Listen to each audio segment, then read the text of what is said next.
dos exercícios espirituais, com uma chave de interpretação particular, em busca do tesouro. Essa vai ser a chave que vai permear todas as palestras e as atividades e reflexões que nós vamos ter aqui, em busca do tesouro.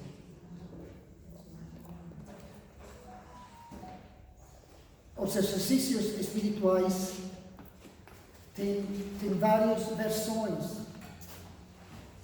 Nós, os padres, os religiosos, os consagrados também, fazemos, pelo menos uma vez na vida, exercícios espirituais de 30 dias, de um mês. Também tem uma versão de uma semana, de 3 dias. E também tem mini exercícios espirituais, que é o que nós estamos fazendo aqui. Mini exercícios espirituais. Por isso, vai ser uma experiência muito intensa e muito forte, porque temos que condensar muita coisa em 3 tardes. O Espírito Santo está pronto e pede para cada um de nós também estar em disposição, em prontidão para receber todas as graças que Ele quer nos dar. O maior tesouro da vida, qual é? O maior tesouro da vida é o amor. Esse tem que ser o foco da vida do ser humano. Alcançar o amor. Ao final da vida, Deus me vai fazer uma pergunta. Ele vai dizer, olha, você passou 50, 60, 80, 100 anos aí. Uma pergunta.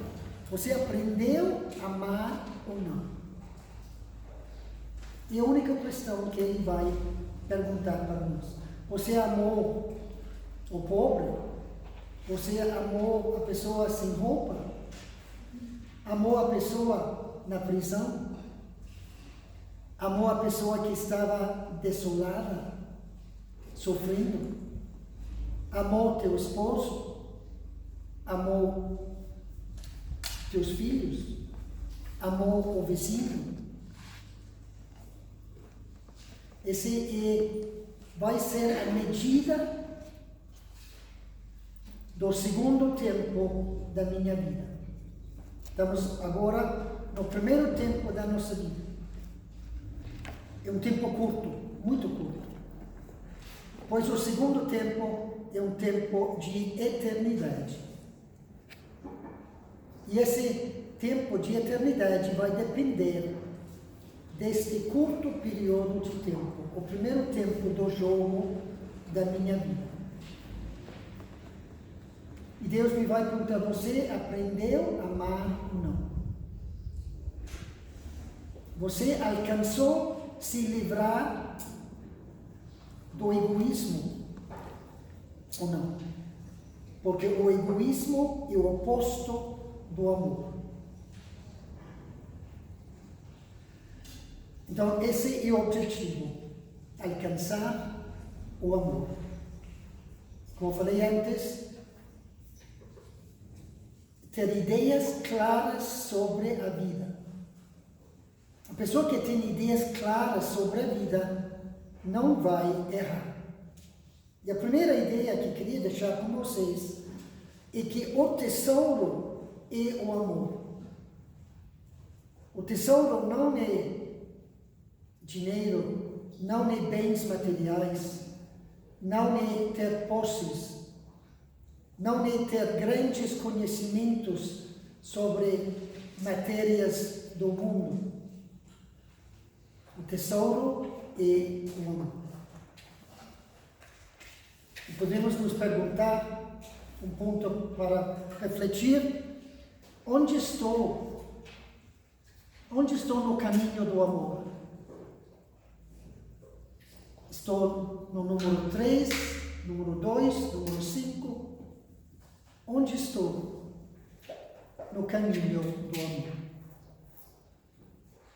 Entramos neste mundo bastante egoístas, e por natureza é assim, porque eu preciso muita ajuda da minha mãe, dos meus pais, da família, porque eu não posso fazer nada por mim mesmo. Então, qualquer coisa eu grito, eu faço escândalo para que eles me atendem. Mas se eu estou perdendo, avançando na vida, ainda com muitos traços de egoísmo em mim, de eu estar cheia de mordomias, de regalias, esse deve nos preocupar, porque a vida vai avançando. E enquanto vai avançando, fica mais difícil aprender a amar. Fica muito mais difícil. Então, temos que ter uma ideia clara que eu estou aqui para aprender a amar. Esse é o tesouro da vida. E nada se compara a isso. Absolutamente nada. E quantas lições os santos têm nos dado nesse sentido? Jamais um pecado mortal. Jamais. Porque o pecado mortal é dizer não ao amor. É fechar as portas ao amor. E escolher abraçar o egoísmo. Buscar o tesouro do reino e seguir a Jesus Cristo. Caminho, verdade e vida. Cristo é o amor. Mas não podemos tomar posse de Cristo plenamente nesta vida. Ou podemos dizer, Cristo não pode tomar posse de mim plenamente nesta vida. Eu posso estar no caminho, mas a plenitude vai ser lá na frente. Então, Cristo vem ao meu encontro, Ele é o amor. E eu posso viver, a partir de Cristo, o amor. Se eu faço o que o Papa João Paulo II falava, abrir totalmente, de par em par, as portas a Cristo. Tem pessoas que verdadeiramente vivem hoje o amor.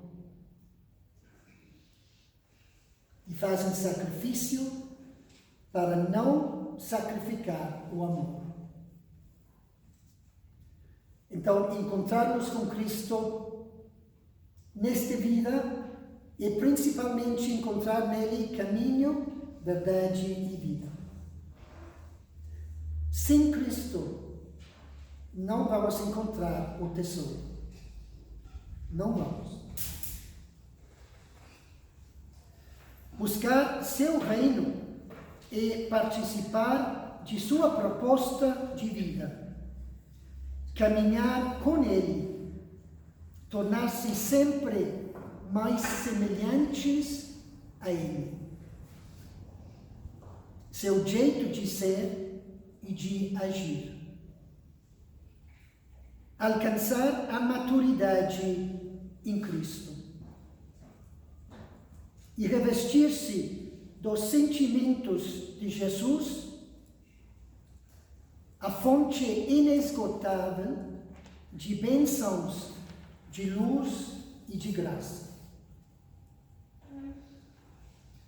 A vida humana está feita de processos. E no processo da educação, eu estudo, vou na escola, vou cumprindo as tarefas e o processo começa a andar. E termino à universidade com um bom título, estou estudando ainda e vou ganhar um posto de trabalho. Esse processo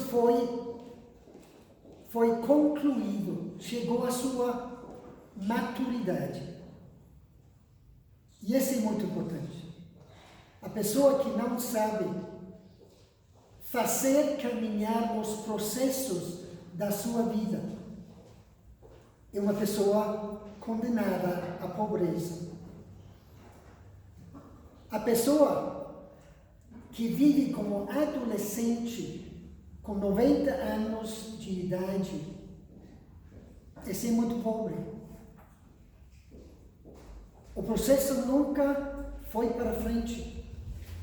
Foi adolescente aos 15 anos, 25, 45, e nunca amadureceu. Esse processo nunca foi para cima. Temos processos espirituais, temos processos morais, temos processos psicológicos, temos processos físicos. Então, nossa vida está cheia de trabalhos, de processos que eu tenho que fazer andar. E estar aqui nos exercícios é tentar fazer caminhar esse processo da minha vida espiritual. De eu entrar mais profundamente na minha vida espiritual. De eu não me conformar com missa dominical, com confissão uma vez por ano, com o terço. Eu poderia me considerar uma elite na Igreja Católica já fazendo isso. Mas essa é uma ilusão. O processo espiritual tem que ser uma coisa que caminha todos os dias para cima, na montanha de Deus, sempre suando, sempre me esforçando, sempre fazendo esse processo caminhar. Então, onde está você nesse processo espiritual? Onde está no processo de dominar, de cortar as asas dos meus defeitos como pessoa humana? Onde está o processo das virtudes que eu preciso para poder caminhar com Cristo? Pessoa que não tem uma vida virtuosa vai ficando cada vez mais longe de Cristo. Vai ficando cada vez mais decepcionada. E claro, sempre vai querer achar um culpável. E a igreja, e os padres, e o Espírito Santo, que não vem nunca para mim, e a oração que Deus nunca escuta. O ser humano sempre tem que encontrar um culpável para a sua situação, para se justificar. Então, nós temos que entrar aqui fazendo uma avaliação. Onde estou hoje? Se eu tive que estar na frente de Cristo hoje, e poderia acontecer, e Cristo me perguntasse: e aí, como está? E onde está o processo do amor na tua vida? Quanto vai dar para você mesmo? Então temos que entrar aqui também fazendo essa avaliação. Onde estou? Será que estou no lugar em que deveria estar? ou estou muito atrasado, estou muito longe de Cristo. Minha vida se reduz a uma formalidade, sem amor, sem paixão por Cristo. E podemos medir nossa paixão por Cristo pelo tempo que nós passamos com Ele, pelo tempo que nós perdemos com Ele. Essa é a medida de uma pessoa que está fazendo caminhar esse processo do amor.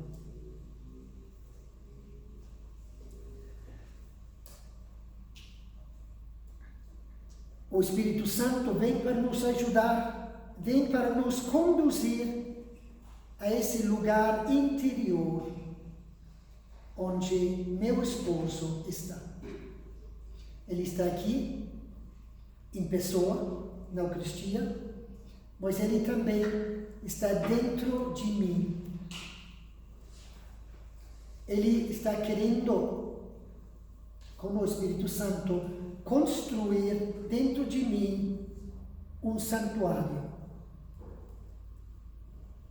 E eu tenho que dar a ele plena liberdade. Então, o Espírito Santo quer me conduzir para esse lugar interior. Por isso, temos que ter muito cuidado com a exterioridade, que pode chegar a ser um vício na nossa vida. Barulho, celular, trabalho, atividades.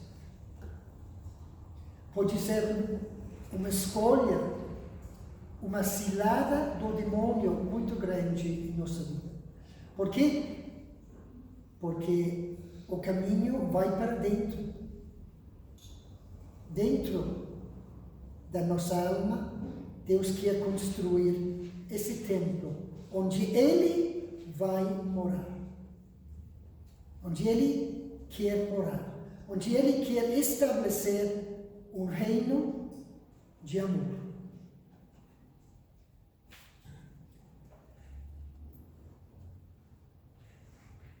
O Espírito Santo quer nos levar para esse encontro com Cristo, face a face. Caminhar com Ele para o tesouro da vida.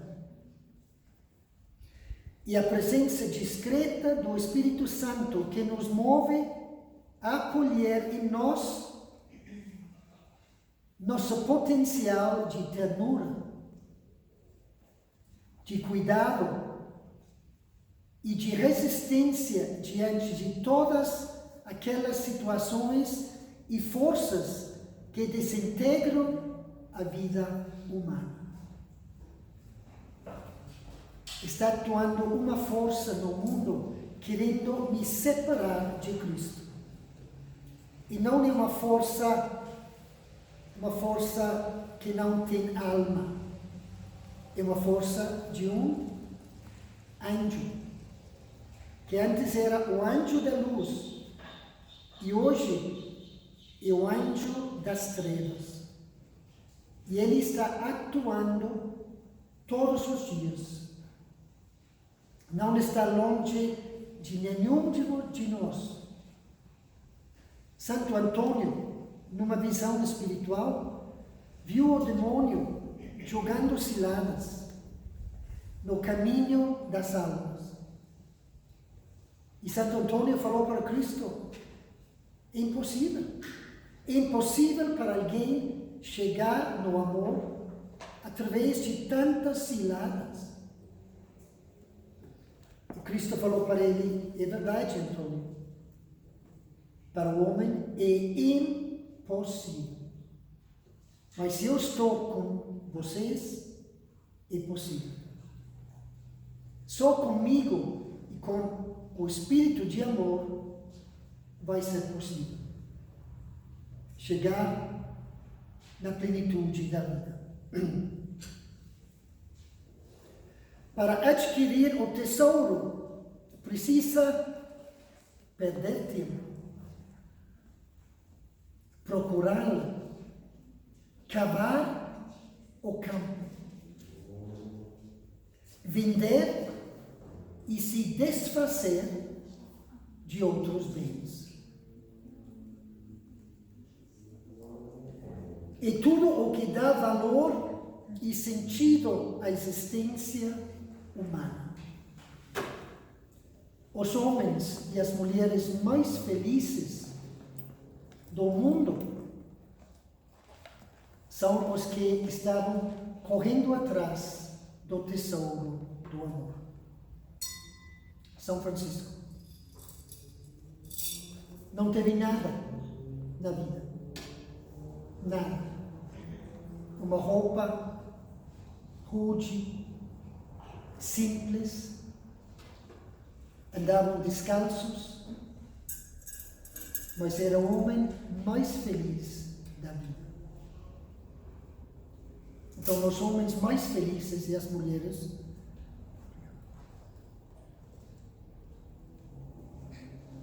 são os santos. E as pessoas mais infelizes são os que têm os tesouros afora. São os homens mais preocupados, mais inseguros, porque eles sabem que estão a um passo de perder tudo. Mas os santos são as pessoas que perderam tempo para procurar o tesouro do amor. Brilho e sabor pela vida, alegria e entusiasmo, comprometimento e fidelidade no seguimento de Cristo. Não é um dia, uma semana, um mês, um ano que vai ter que procurar. Tem que ser uma procura todos os dias.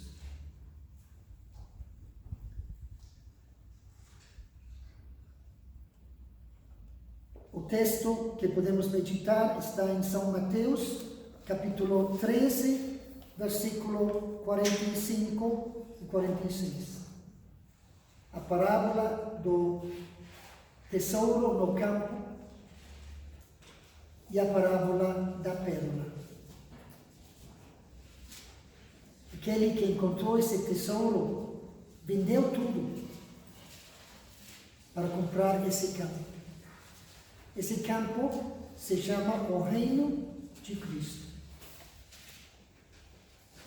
E a porta de entrada nesse reino é Cristo. E ele falou: eu sou a porta, a única porta.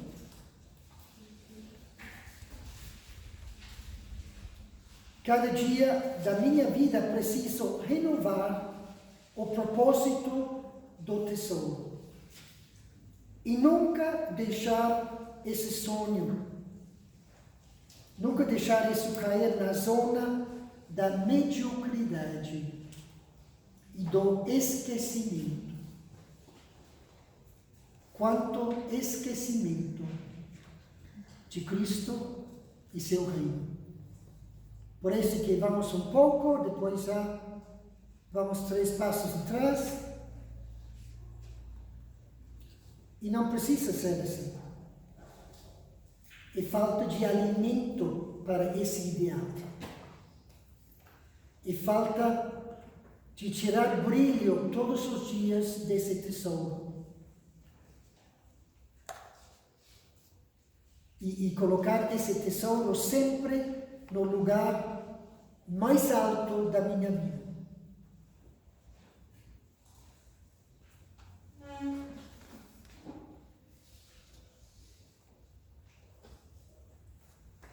A busca do tesouro nos aproxima do único mestre, aquele que se manifesta ao mesmo tempo caminho, verdade e vida. Mas não nos iludamos. A busca do tesouro nos coloca também diante das bijuterias da vida, que ainda insistem em morar em nosso mundo interior, ocupar espaço na minha alma.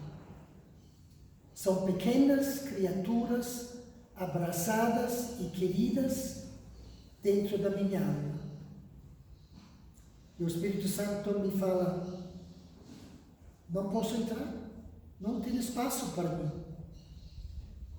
E eu aí abraçando bijuterias, coisas de pouco valor, criaturas que brilham, mas no interior é plástico, é uma coisa pobre.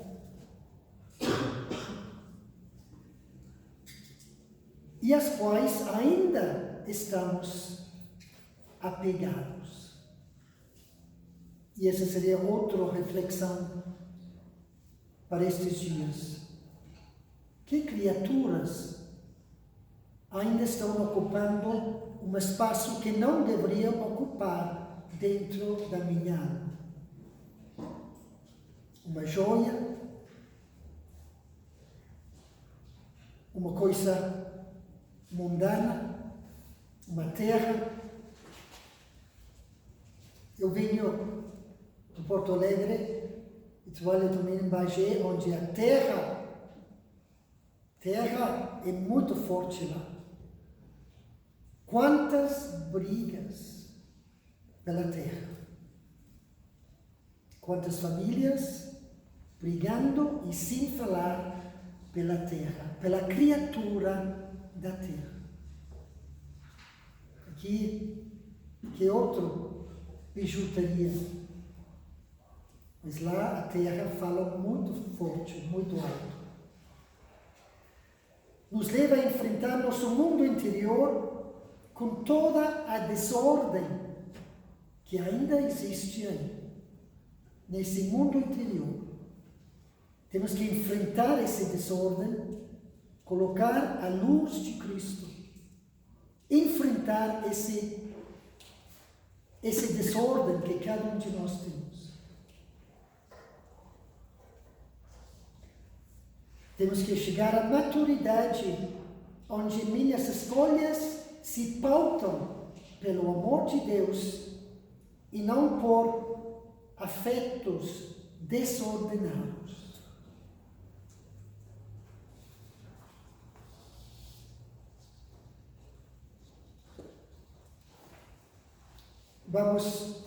Podemos tomar como pontos de meditação, essas são algumas ideias, mas para concretizar de alguma forma, podemos meditar nesses poucos minutos que quero. Marcos capítulo 10, versículo 46 a 52. Acho que na primeira pregação, nos textos de apoio, acho que está aí.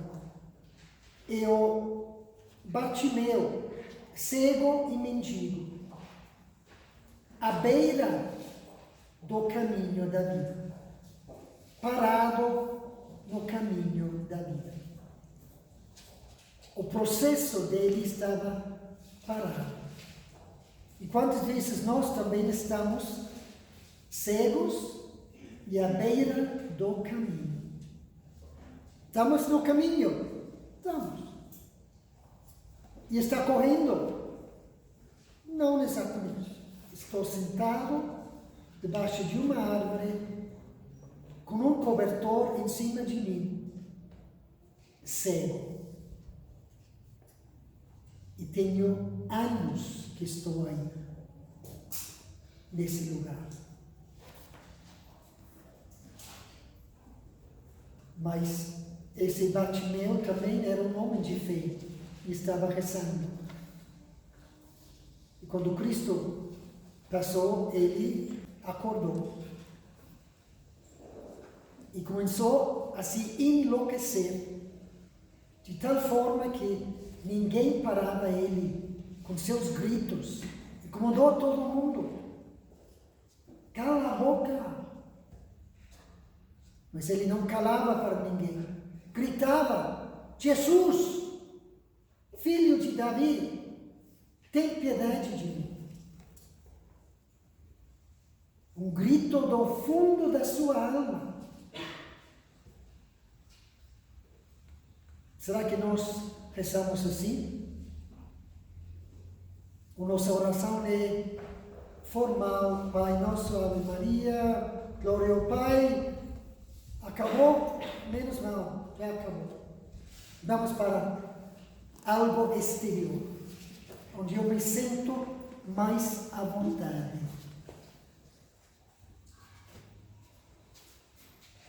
Este homem vivia na cegueira física,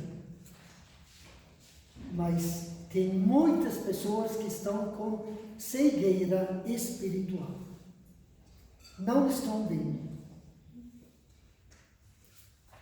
Então, Jesus parou e falou: chame-me.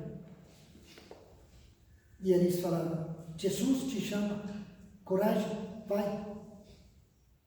E ele jogou esse manto, o manto da mediocridade, e teve que caminhar. Jesus nem teve a caridade de ir onde estava o cego. Jesus falou: vem cá.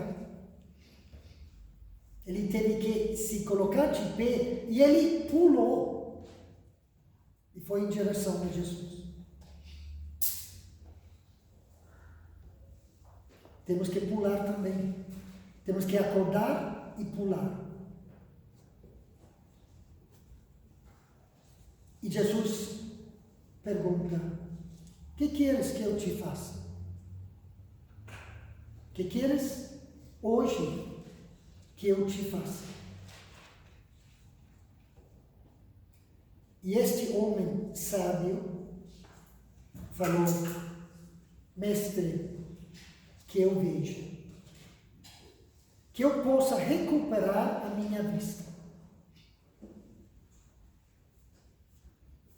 Ele teve uma cura exterior, físico, e uma cura interior. E ele abriu os olhos e contemplou a criação de um lado para o outro. Jericó, talvez algum familiar. Que fez? Foi em direção a Jesus, foi atrás de Jesus. Que sabedoria esse pedido. Senhor Jesus, me conceda neste retiro a graça de enxergar. Porque esse é o problema que nós temos, que não estamos enxergando.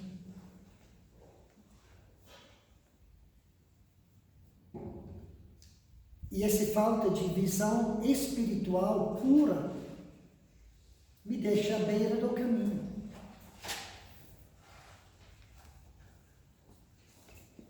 Enxergando, eu vou ver as ciladas do demônio. Enxergando, eu vou ver a pobreza das minhas escolhas. Enxergando bem, eu vou ver o irmão, a irmã, como irmãos de verdade, que eu amo de coração. Enxergando, eu vou ver a futilidade das minhas escolhas. A futilidade, a pobreza das minhas escolhas. Por isso, esse pedido foi um pedido fantástico. Poderia ter pedido um manto novo, poderia ter pedido dinheiro para viver bem para o resto da vida, mas não, ele pediu o dom, um dom muito precioso, o dom da visão espiritual interior, onde enxerga tudo como uma criança. Uma criança que tem os olhos de Deus. Enxerga tudo com pureza, com amor e entende tudo. E entende que Cristo é o tesouro que eu tenho que encontrar neste mundo.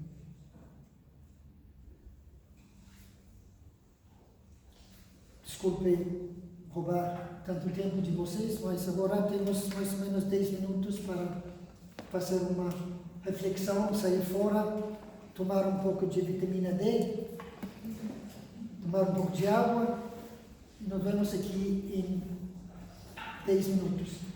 E, por favor, não deixem a Cristo sozinho.